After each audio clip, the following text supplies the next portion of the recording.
Welcome to the network, the educational podcast designed to help our community navigate the four areas of life that I like to call the funky four corners. I've had the opportunity to interview some of my favorite people with one goal in mind: to help the spiritual, physical, mental, and financial health of our people as we navigate this thing called life. Subscribe to the network. You never know, you might need it.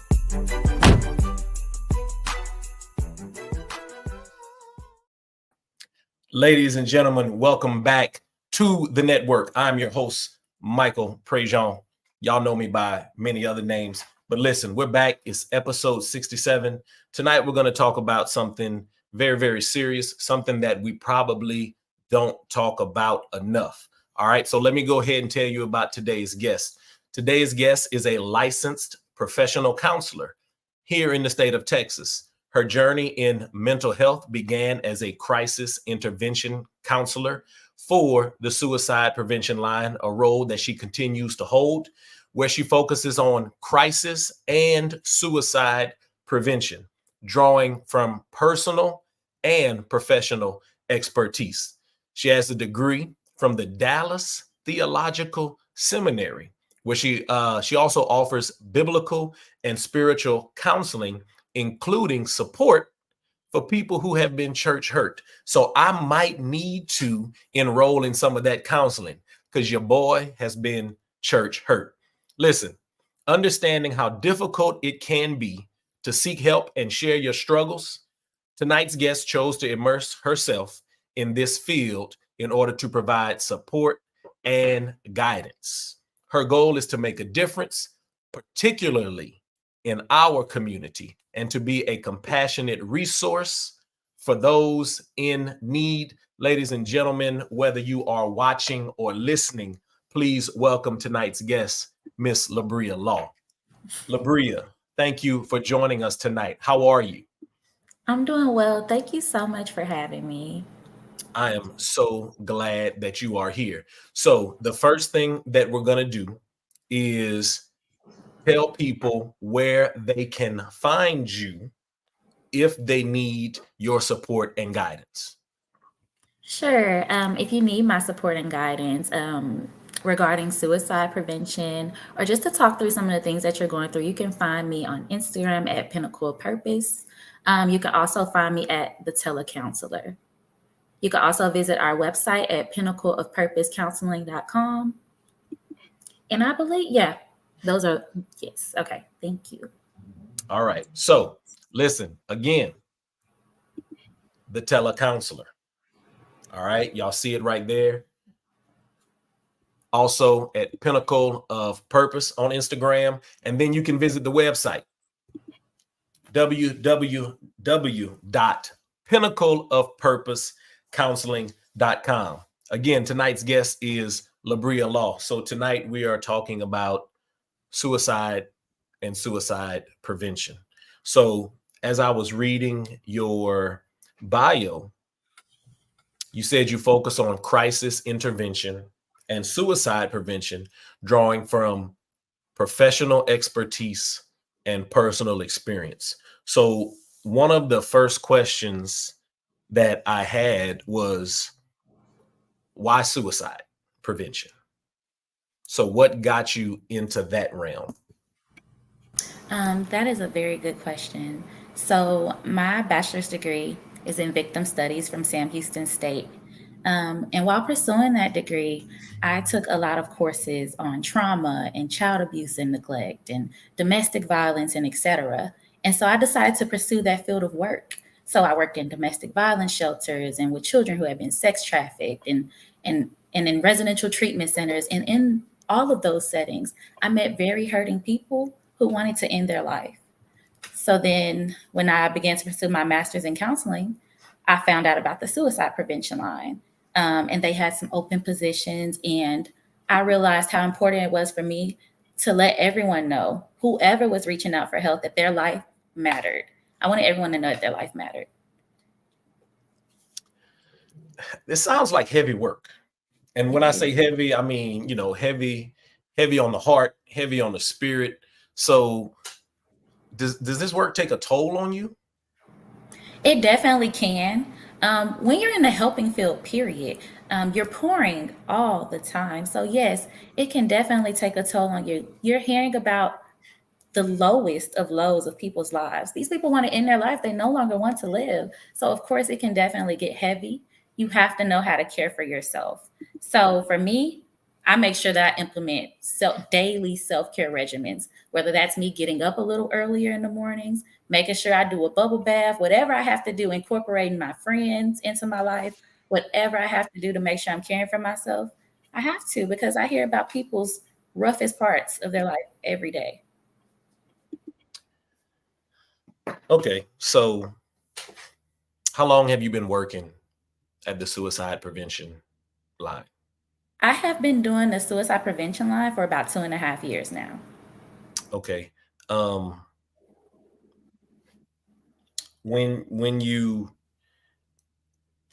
get these phone calls, and just wondering, I'm going to ask some questions that maybe, hopefully people are wondering. So, are people calling you with suicidal ideations? Um, do they? Let's start with that question first. Yes, so most of the people that chat in or call into the line, they are calling with suicidal ideations, which are thoughts of suicide, or they're calling because they've harmed themselves. They're in a crisis mode. When I say crisis mode, it's like I feel as if I have no one else to reach out to but you. So most of the time, yes, these people are in crisis mode.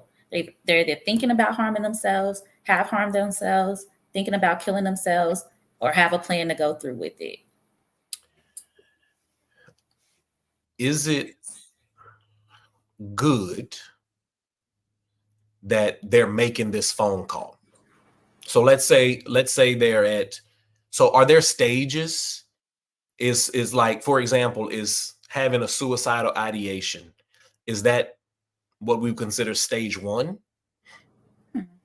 That is a good question. So we would determine it by risk level. You could be at lower risk. It all depends. You're at higher risk if you're having a thought and you also have a plan and you have the means to do it.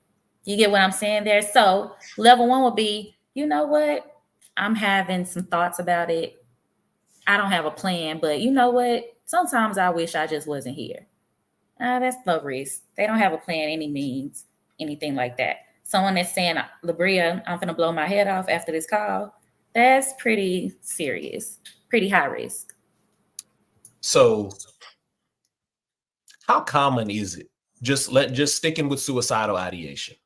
Hmm.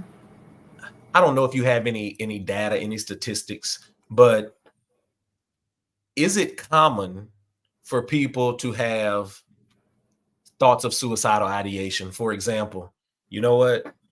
I'm gonna go to bed tonight, but if I don't wake up tomorrow, I'll be okay with that. Is that is that suicidal ideation? And do you find that that is common? So for the people who chat into the line, a lot of them will say, I call that a passive thought of no longer being here. Having a thought of, you know what, if I didn't wake up tomorrow, I wouldn't be mad. But I'm not thinking of killing myself. So I wouldn't categorize it as a suicidal ideation, but that is a thought that does need some, attending to. What's hurting you or what's bothering you or what's making you feel as if you know what, if I wasn't here tomorrow, then it'll be fine. There's something going on there. And yes, that is a normal thing that I get when people call or chat into the line. Okay. Um, so that would be low risk, or would we consider that not quite low risk? It's low. It's low because there's no plan. It's just a passive thought. Like, you know, I wouldn't be mad if I wasn't here tomorrow. Life do kind of suck. That's pretty low risk. Okay. Okay. When we start moving into risk factors, it's people who are having the thoughts like I would end it myself rather than, oh, I just wouldn't be mad if I got hit by a car tomorrow. So that's when we Okay. start doing risk levels when they're Okay. saying that they want So to harm themselves. Yeah. suicidal ideation is the thought, right? Hmm. And then so we move to the next risk level if they're planning to do it. Hmm. Right. So are there warning signs that we can perhaps look for when people are getting to that planning stage? Is, can we see warning signs? Because as an educator, I've had 3 former students that have committed suicide, right? So It's sad. didn't know anything about it then, but then I learned a little bit about it, and uh, some professionals told me, hey, so these are some of the things that you tend to see when people are making plans. Because I've spoken to some people who have said, on the other hand, I never saw it coming. So are there signs that we can look for? Are there uh, symptoms, for lack of a better term, that we can see? And how close do we have to be looking to see these things? Hmm. That's a really good question. First off, I'm sorry to hear about the 3 babies that you lost to suicide. That's very sad. And it's always grief worthy, like to hear about a student or anyone taking their life. Yes, there are signs that you can look for. Um, know your person, know the person. You can notice if they've stopped socializing as much. They might begin to isolate. um, they may begin to talk about it. They may begin to constantly say, man, I don't want to live anymore. I want to kill myself. I want to kill myself. And then sometimes, especially in our community, we might brush it off and say that they're just seeking attention. And I do want to stop and touch on that for a little bit, Please, because please. even if they are seeking attention, what is wrong with paying attention? Like, what's wrong with giving them that attention? If someone's saying, I want to die, there is obviously something that needs to be addressed there. Let's stop and talk there instead of saying that they're attention seeking, like for the wrong type of attention. Like, no, that's a cry for help, saying that you no longer want to live. So yes, if someone is saying that, let's always treat it seriously. Let's be a listening ear and not be judgmental. Um, Sometimes some people start giving away their things because they made peace with the fact that they're going to leave, but they still love their people. And so they might say, hey, I just want you to have this locket. It means a lot to me. Take this jacket, because they want them to remember them. Um, they may stop coming to school, stop coming to work, stop taking care of themselves. Anything that's out of the normal that you know this person to be could be a sign of their mental health dwindling and no longer wanting to live. Especially people who have recently went through trauma, they could just disassociate altogether. That's man, that is so good. So I just want to the teacher in me is going to repeat a few things. Mm-hmm. So those that are watching and those who may listen to this later. So we start to see some isolation, some self-isolation. So Mm-hmm. that is a warning sign. They may start to talk about it. Right. Okay. Now, and again, in our community, in the African American community, in the Black community, Mm-hmm. do not treat that as attention seeking behavior. Take that seriously. Right. Okay. We may see people begin to give things away, and then we may see breaks in routines. Right. So things that were once normal, they're not normal anymore. We're starting to see a break Mm-hmm. in those routines. Specific to the African American community, are there any other things that we may see in the African American community? Hmm.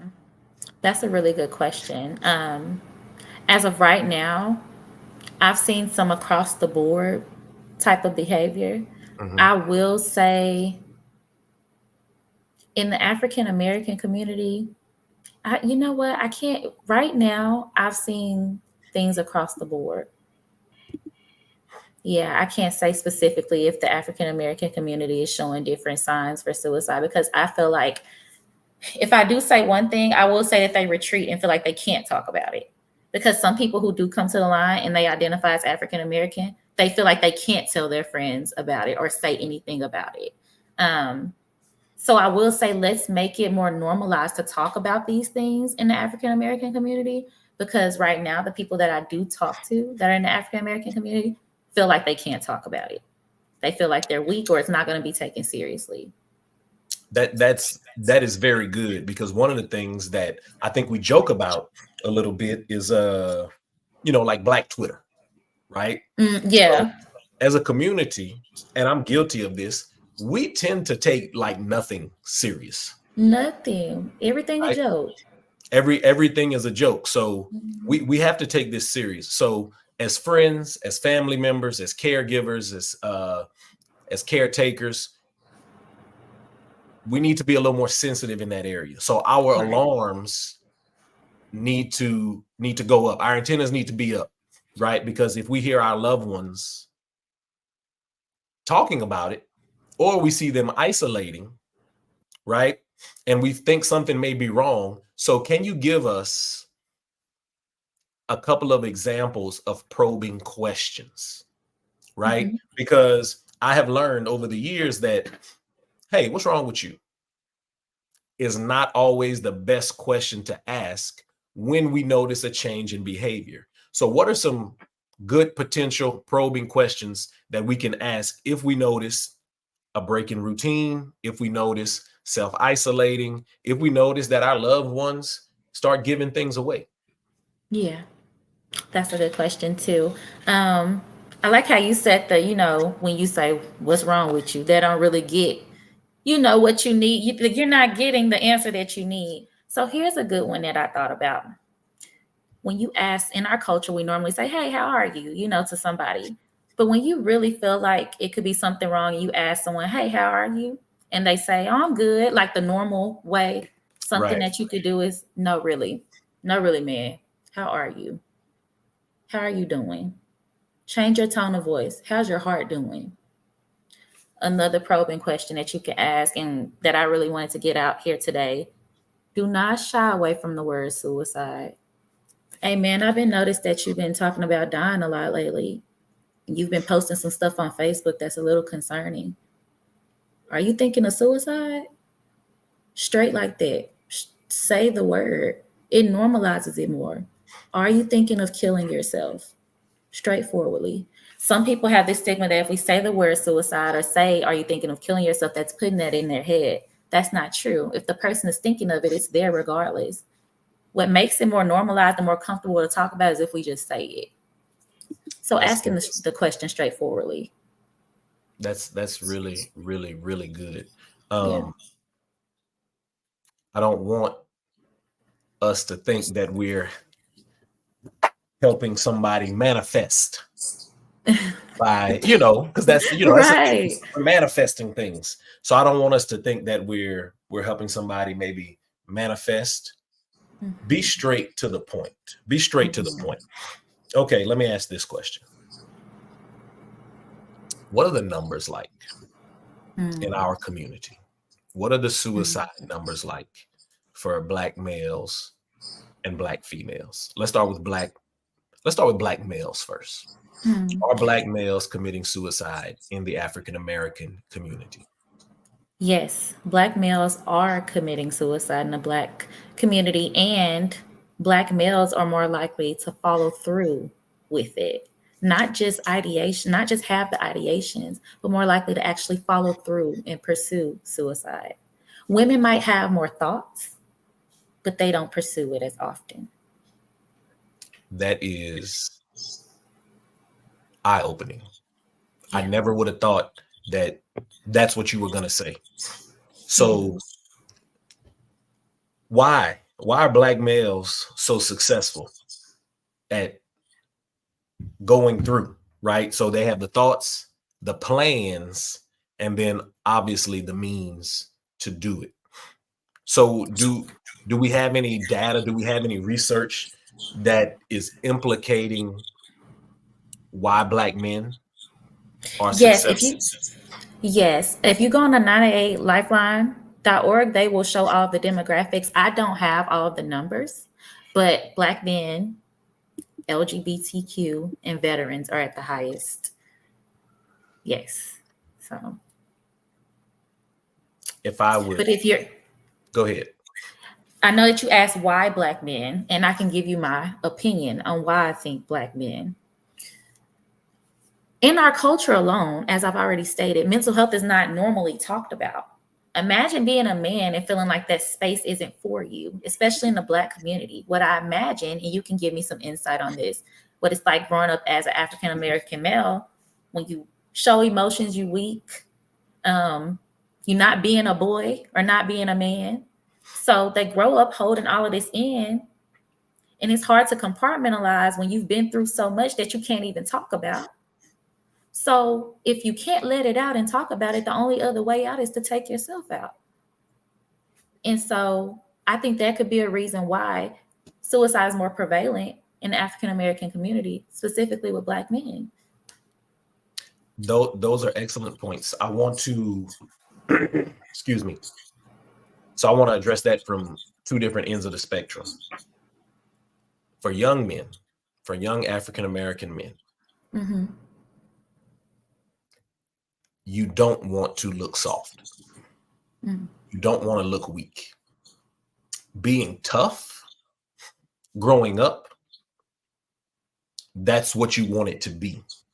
Mm-hmm. You didn't want to be looked at as weak, depending on where you grow up in the African American community, what the community dynamics are like. The one thing you don't want to be is weak, because the weak get taken advantage of, right? The weak get eaten up.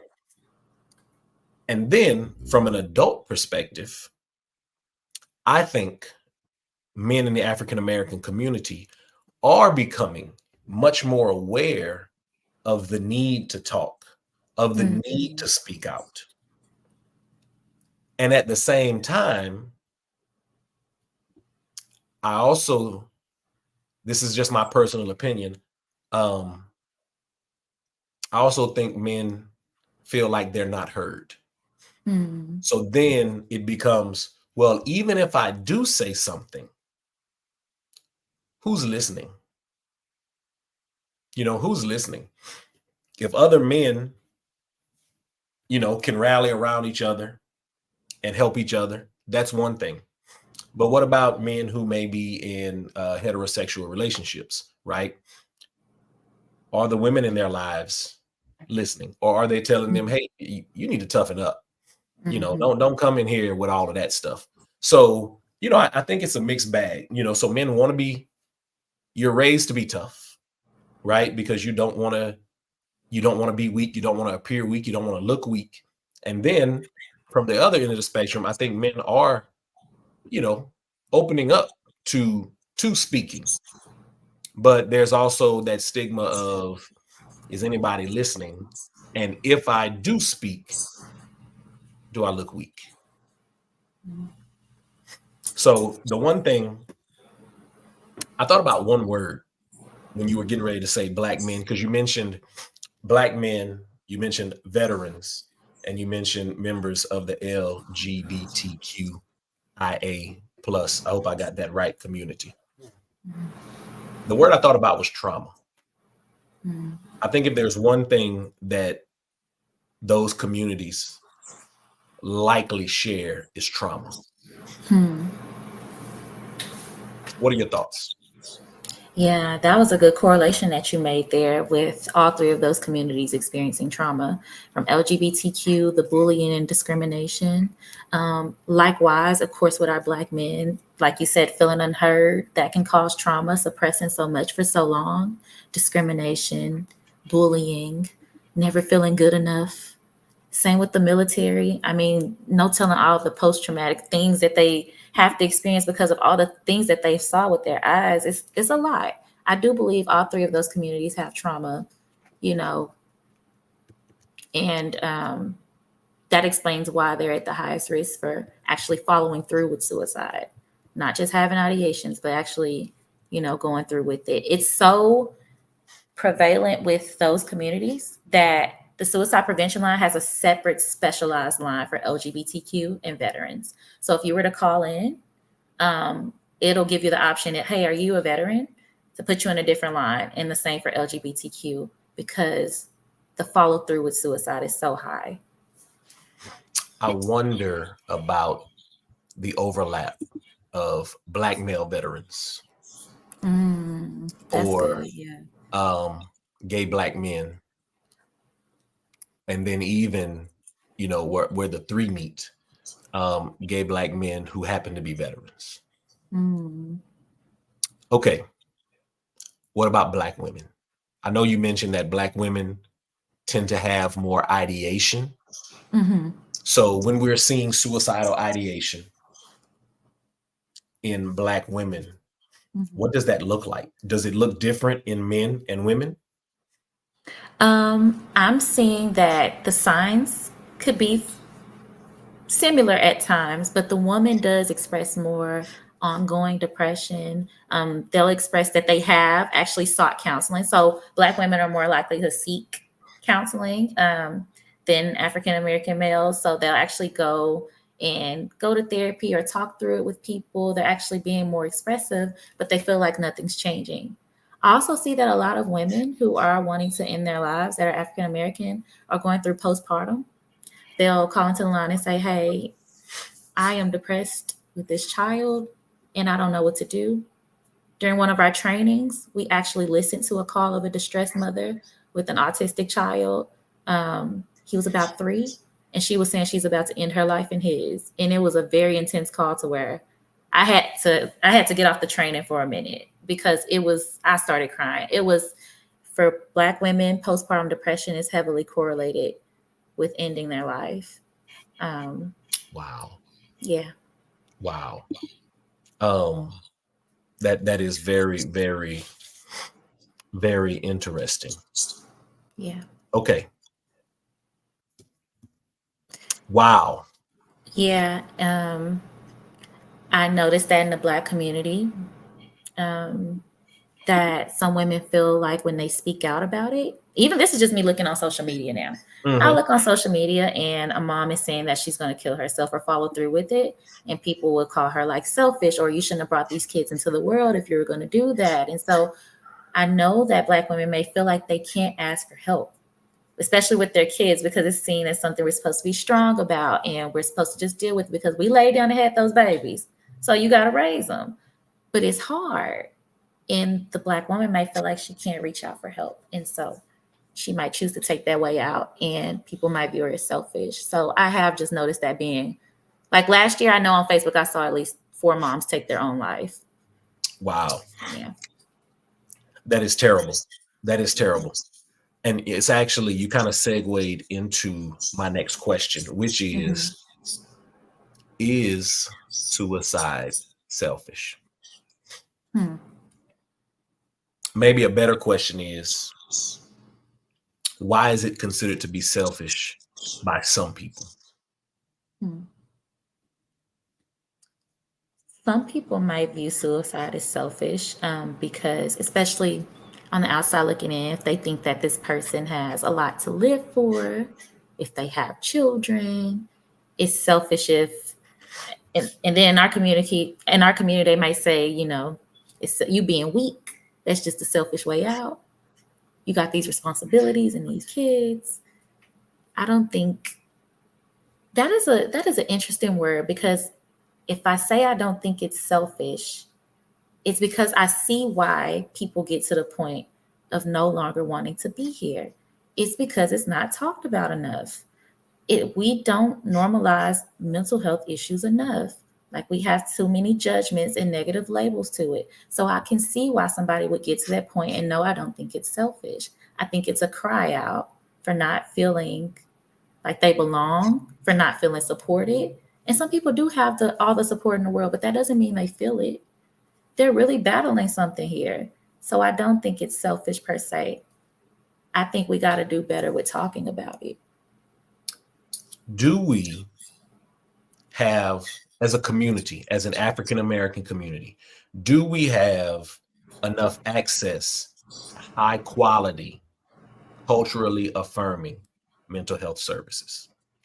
No, I don't think we have enough, but I do believe that over the years, we're improving. I do believe we're improving. And I do believe that, we're seeing more African Americans in the mental health field. I do believe that more stuff is coming. Like we're making different programs that can provide funding for us to go, but it's still not enough. I don't think it's enough. I don't think the awareness is high enough for it. Let me just say that. Okay. So how can we increase the awareness? If you just had to pick one or two things, I know there's probably a long list of things that we can do, but if you had to say, okay, people who are seeking quality mental health care, right? Mhm. Here's one to two things that you can do to get started. What would those one or two things be? For people seeking quality mental health care, one thing that I would, are you asking like what would I encourage that us to begin doing or for them to do to seek it? Uh, let's do one of each. Okay. So, one thing that I would say for us to do as a community to make mental health, to let it be known that mental health care is out there for us, is as the professionals, I think we should get out there more and start educating the community. Maybe we should host community events and put it on Facebook for free and make it a thing. Like we're in Houston, we're in the one of the biggest cities in Texas. We could do something to where we make it known that these types of things exist. We know about different foundations with vouchers for our community to go to counseling for free. We're actually paneled with some of them. Like there's so many different things that we as the professionals can start to do alone to let our community know. And then the more that we educate people, the more that it can get out in our community. I Excellent. think, okay, thank you. I think that our community could just begin to look into it more. I know that it's not normalized, but if you're a person that's feeling like it's not out there, actually look into the resources because they are there. Like for one thing, like I'm talking about the 98 Lifeline. If you need the resources, this lifeline will provide them for you, but I think that they just don't we don't have the knowledge about it. So sometimes we have to look into it. I hope that makes sense. Like you get what I'm saying? Yeah, Like that makes sometimes I don't feel like we're looking for it either. Sometimes I feel like we're a little. Sometimes I feel like we don't feel like it's okay to look into those types of resources to even know that they're there. and I agree with you 100% because if I get on the internet and Mhm. start searching for that, and somebody happens to get on the computer and sees my history, or they look over my shoulder and they see what's on my screen, I may be embarrassed Mm, because again, we haven't normalized it. yeah. We will look for everything else on the internet but help. Right. All right, y'all. We are here with Labrea Law. She is helping us normalize the conversation surrounding suicide. She is a licensed professional counselor. If you look on the screen right now, we got www.988lifeline.org. This is one of the resources that you can use and go to look at some of the statistics that are surrounding suicide. If you would like to get in touch with Labrea, this is where you can find her on Instagram. Okay. And she also works with Pinnacle of Purpose. So I want y'all to make sure you go and follow Pinnacle of Purpose as well. And then check them out, Pinnacle of Purpose Counseling.com. Pinnacle of Purpose Counseling.com. All right, Labrea, I got a couple of questions for you. Hmm. So I put it out there that we were having this episode tonight. And I asked some people on social media, hey, this guest is coming on. Do you have any questions for her tonight? And I got a couple of questions. Okay. Hmm. So here's the first question. Are you ready for this? Yeah. First question: is there too early of an age to talk with kids about self harm and suicide? No. Well, let me say this. Know your child. I would rate it by their maturity level, but starting as early as elementary would be great because not only is youth LGBTQ and African Americans at a high rate for suicidal ideations and follow through, but it's our youth. I have talked to someone as young as 7 years old on the line wanting to end their lives due to bullying. Yes. So they may start off with self harm. They cut, they find a way to burn as early as elementary. So start as early as you believe is maturely possible for your child. Like I said, I've talked to someone as young as 7 years old. So All right. So know your kids. Know your kids. And when if that conversation needs to be had, listen, I saw some things in elementary school that I did not realize until I was an adult that that was not normal. Mhm. That was not normal. That was really, really messed up. And as kids, we probably should have been talking to our parents about those things, but we didn't bring it up. So as a parent, my children are adults now. So I'm a parent of adult children, and I've always been very straightforward with them to the point that they think I'm a little embarrassing. Um, but parents find ways to breach these conversations with your children. There are resources out there that help you ask effective questions to your kids. I'm an educator. I've worked in the school system. There's a lot of things going on in the building, parents, that you need to know about. Your kids are seeing a lot of things, and especially with social media and the internet and how fast information travels, kids are seeing a lot, and their brains are not mature enough to process those things. So we have to do a much better job of making sure we talk to our kids and that we guide our kids. So that's really, really good, Labrea. Okay, I have another question for you. Mhm. And we've actually kind of talked about this a little bit, but I want to make sure that I answer this. So we've talked about Mhm. normalizing suicide in our communities. Well, this question is how?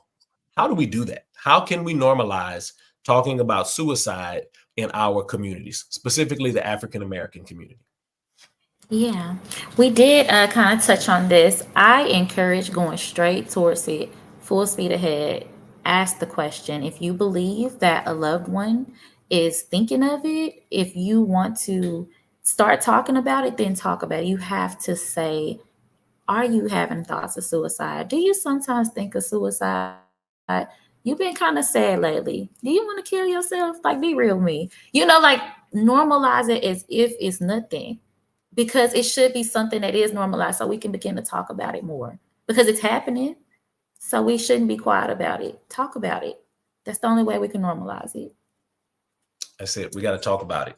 And so I found this list on Instagram, and basically it's a long list. So I'm not going to mention everything on this list, but this is Pat the Radical Therapist on Instagram. Mhm. So there was a post that said, "Listen, September is Suicide Prevention Month, but we cannot talk about suicide prevention without talking about this long list of things." So there's one thing on here that I think is great. There's a lot of great stuff on here, but this one is like, hey, we also have to talk about systemic oppression, such as racism, class discrimination, exploitation, and intentional state violence.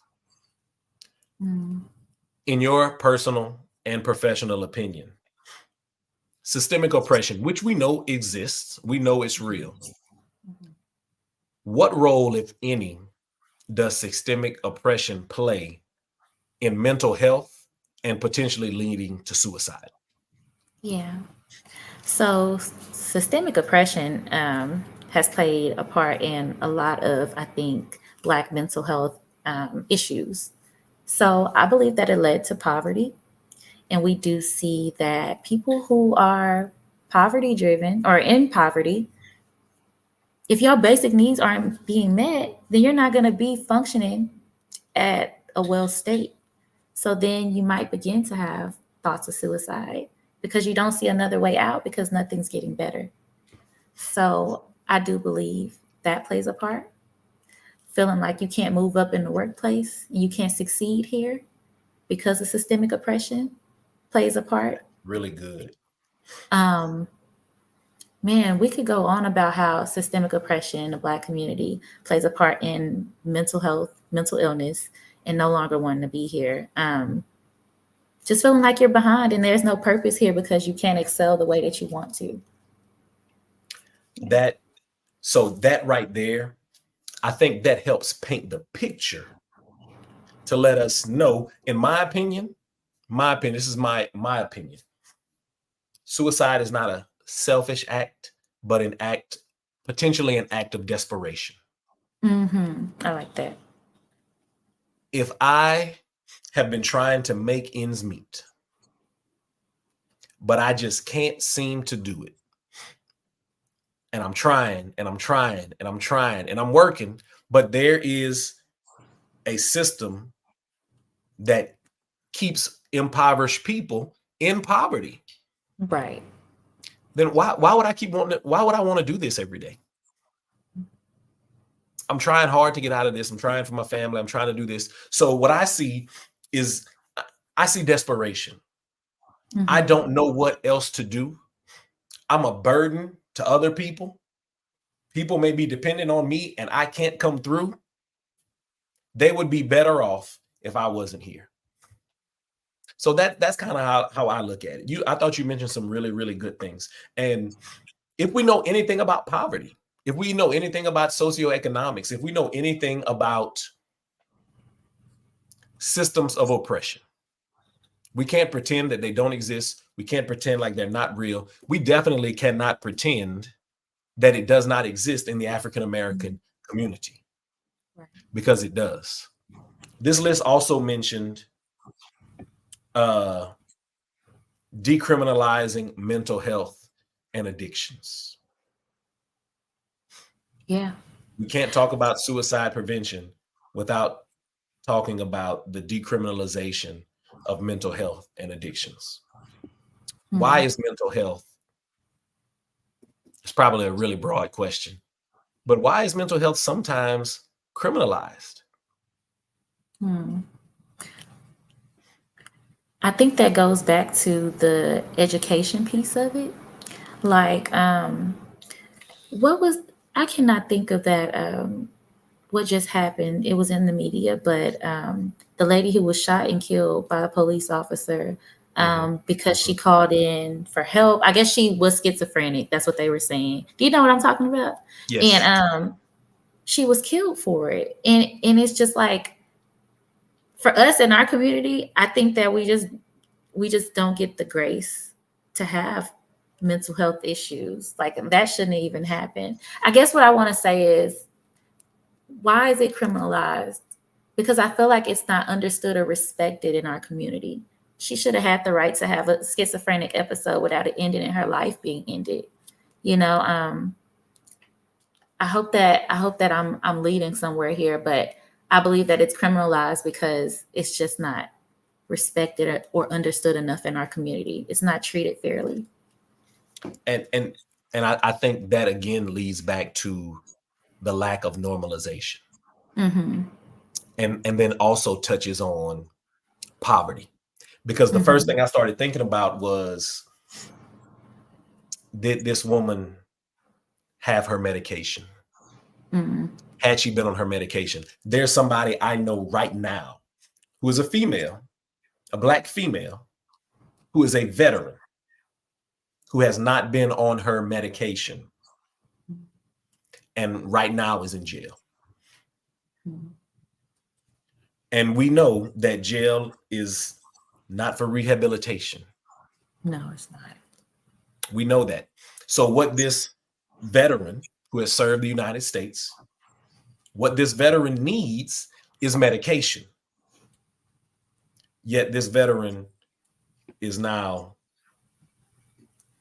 in the correction system. Okay. So there's a lot more we can talk about. So we probably need to bring you back. So that's my informal invite for you to come back. Because there's so much more that we could talk about in terms of crisis, not even just necessarily talking about suicide, but just in terms of crisis. There's so much more we could talk about in terms of your degree from the Dallas Theological Seminary, because Michael Prejean has been dying to talk about church hurt.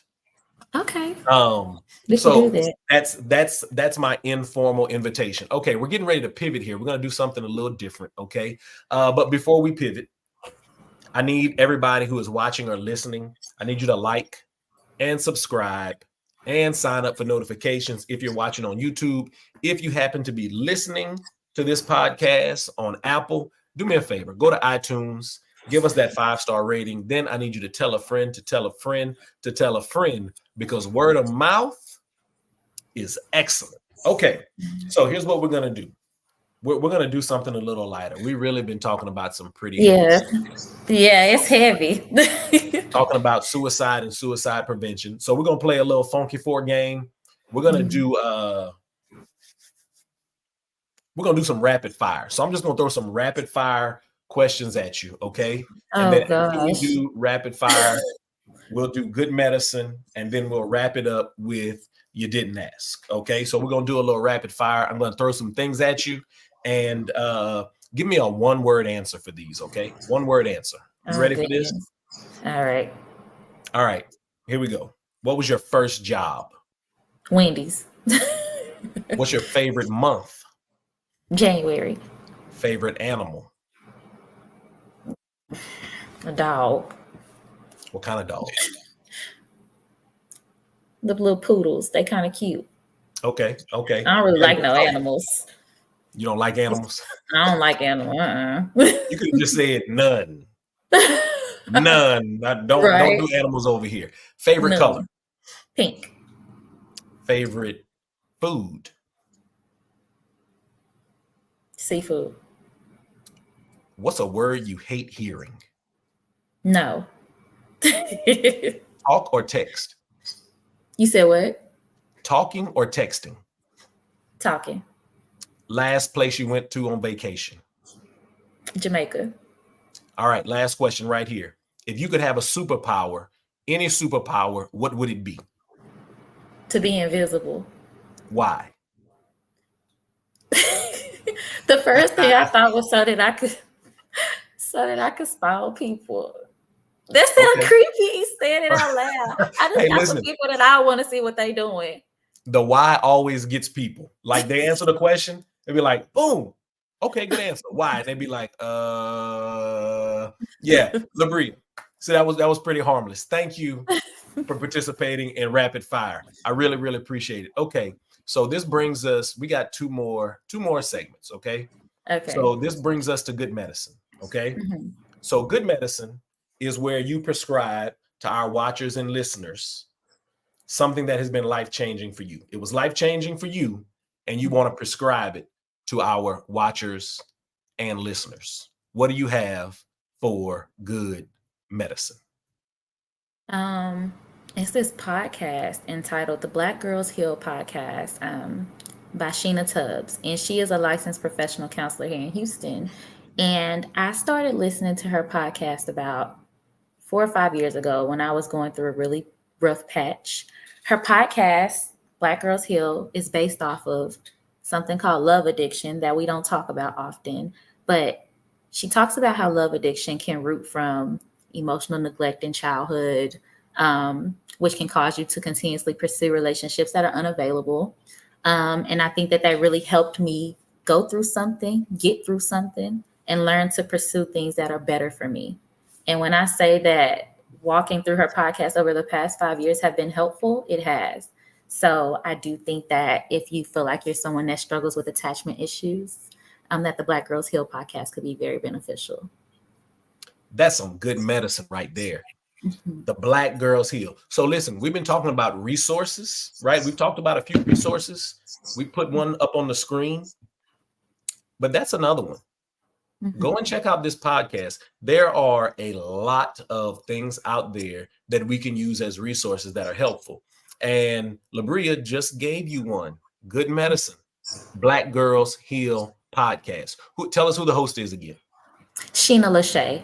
Sheena Lachey. Or Sheena Tubbs. Do I know her personally? I've had some conversations with her, but not like personally. But she's phenomenal. You get to know her through her podcast. She is super vulnerable. Okay. I definitely recommend. So we're going to have to go and check out the Black Girl Heal podcast. Okay. All right. Great conversation. This brings us to the very last segment. We call this You Didn't Ask. This is where you give us one piece of unsolicited advice. Listen, Labrea, nobody asked you for this, but you're going to give it to us anyway. So what do you have for You Didn't Ask? Follow your gut and figure out the details later. Oh, that's Because I good. feel like you said that's good. I That's think so good. too. That's it. Yeah. Because sometimes we want to second guess our intuition and what we think, but follow it. Because my gut has never steered me wrong. And when I try to figure out why, it don't be, I should have just listened the first time instead of trying to be Inspector Gadget and investigate and figure out what's going on. No, follow your gut. You didn't ask, but she gave it to you anyway. Follow your gut and figure out the details later. Listening, y'all, this is the network. We are the educational podcast, and we're designed to help the Black community, but just people in general. Listen, y'all, because around here we just like to give. That's what we do. So this podcast is designed to help you in one of four ways: physically, mentally, spiritually, and financially. Right? We like to call those the funky four corners of life, where we're trying to help our people navigate this thing. Because listen, it's hard enough to do it by yourself. So wherever you can get a little bit of help, we always want to give you a little bit of help. Listen, follow the network with Michael Prejean on Instagram and Facebook. The_network_podcast on Instagram. The network with Michael Prejean on Facebook. Always check the show notes for good medicine and the advice that you didn't ask for, but we always give it to you anyway. Listen, again, like, subscribe, hit the bell for notifications. Labrea Law, thank you so much for your time tonight. We're getting ready to get out of here, but if you do me a favor and hang out for a few seconds as before after we get out of here, because I do want to ask you a couple other things when we end the recording. You okay with that? Yep, sounds good. All right, listen, everybody. Again, subscribe to the network because you never know. You might need it. And as we always say, if you do anything, make sure in everything you make love the culture. Until next time, y'all, we gonna get up out of here.